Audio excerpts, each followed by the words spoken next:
Hey everybody, David Huckins here, Social Equity in Missouri Cannabis. I had a great time this past Friday at the Kansas City NORML 10-year anniversary party where I was a guest speaker, among others. I did record the event. Some reason only a few of the speaking events turned out to be usable. So enjoy what I do have and stay tuned for more.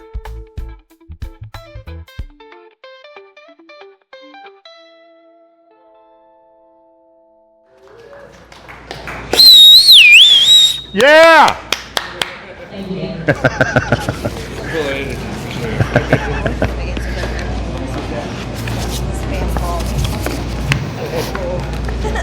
I'm gonna go put this upstairs. I'll be back.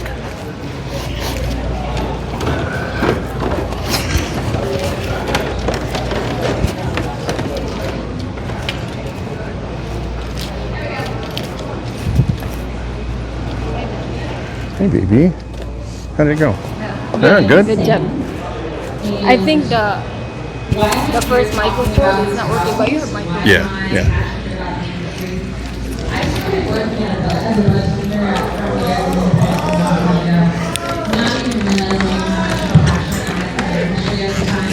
And not really ever realizing I would go down the path that I currently am.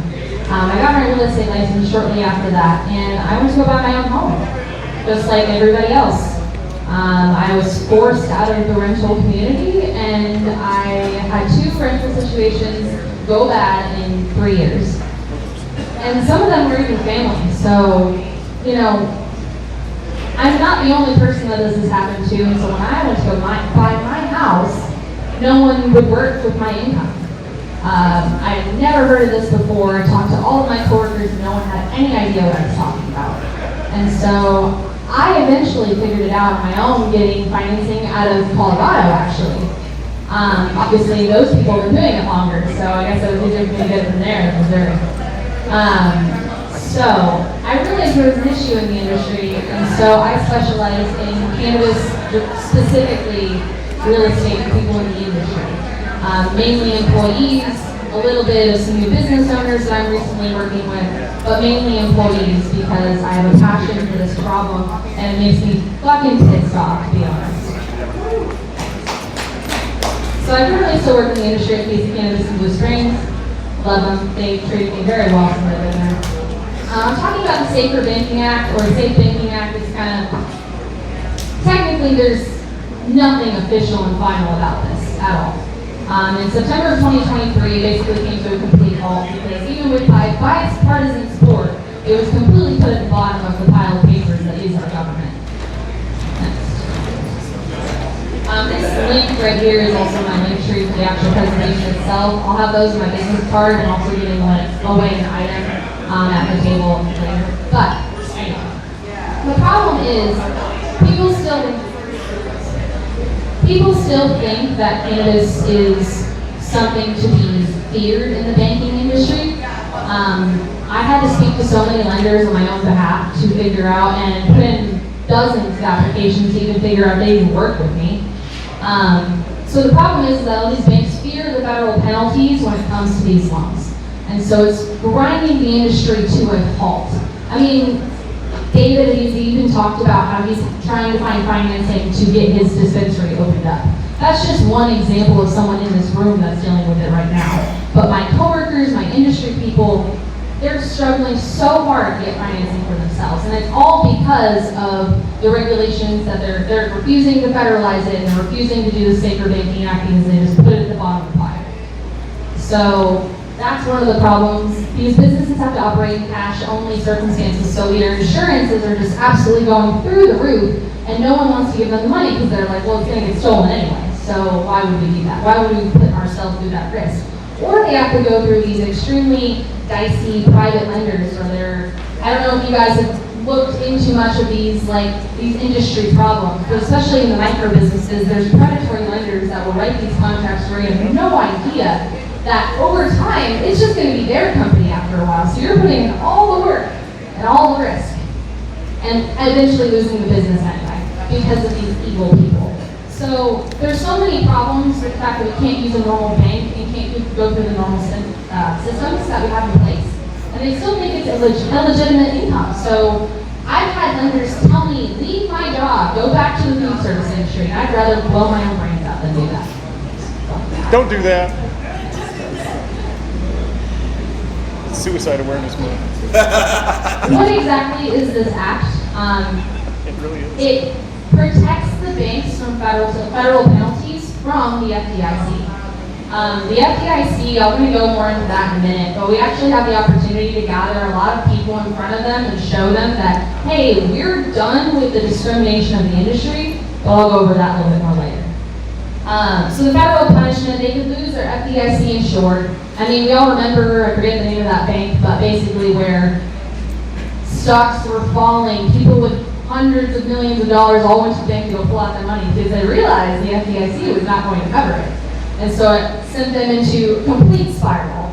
That's what they're risking by trying to give us financing at this point. So they're put between a rock and a hard place. They want to, but they can't.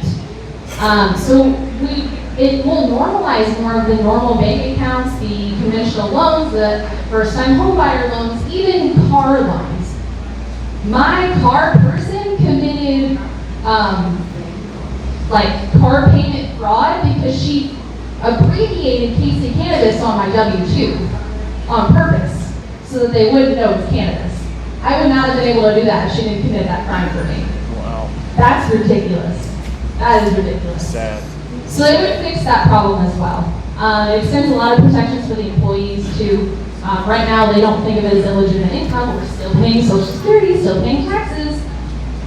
Doesn't make any sense, except for the FDIC is just going to continue to punish these banks if they even try. So the Safer Banking Act will literally just cause a lot of transparency across the industry. I mean, companies will actually be able to take tax breaks. There's going to be more competition, more jobs, less of a monopoly. You work in the industry long enough, you know that Missouri is a critical breaking point right now. And one company owns like 40% of the industry in Missouri. So we're in a real important moment right now where the micro businesses need to grow and we need more opportunity like right now before they buy everybody out. So that is a huge one that I'm very passionate about as well. We're going to stop seeing those ATM readers and weird cashless ATM stuff at the dispensaries. We're going to be able to use a normal debit reader. It's going to be a normal transaction, just like you're buying stuff at the grocery store at the pharmacy. Like, we don't need to do that stuff anymore.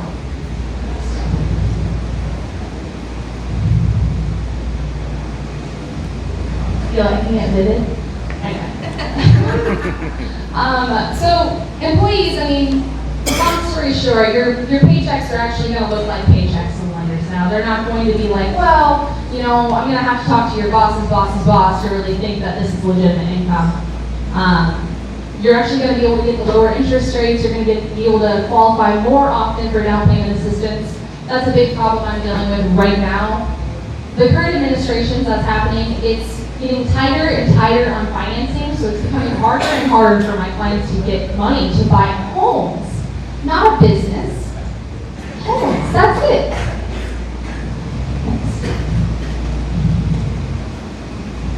So just creating overall a very transparent industry, not discriminating against us anymore because it's strangling the industry at this point. The best way to get involved right now, because this problem, I mean, like I said, in September 2023, it came to a complete halt. And right now, people think, oh, well, we can just try to go federal then. How long have we been having this discussion about federal?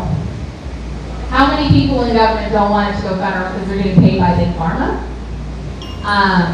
Another thing with federal, I don't know if any of you guys have been to the DMV, have dealt with anything federal, student loans, anything like that deals with the federal government. It's slow, it's terrible, and it sucks to deal with. I don't want to put that on the cannabis industry.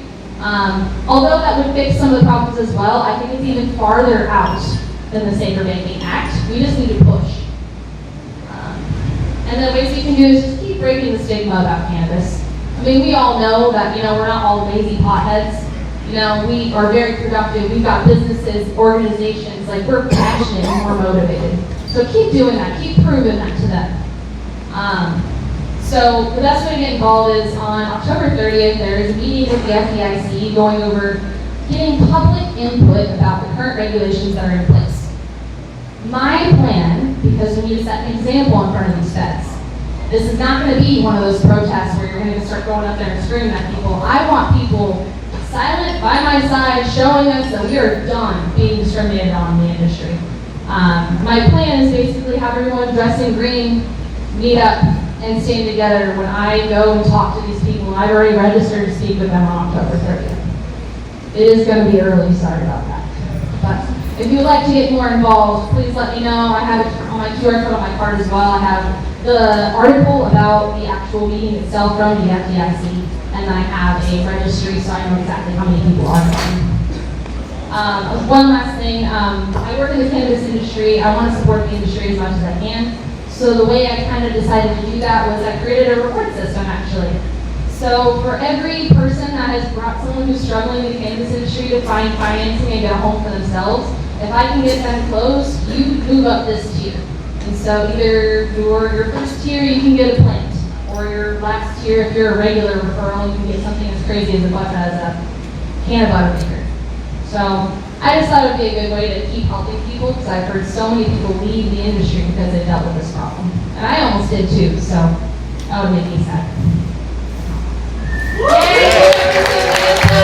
You don't have to have kids to buy a house.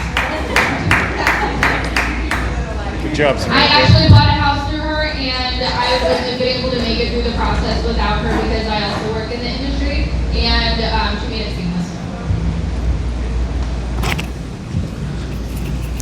All right, next we have Sarah. She's going to talk about CaliSober and her medicine included in recovery. Would you mind clipping this microphone on me? Would you mind? Yeah. Recording it there. That's fine. I'd love to hear what you said. Okay.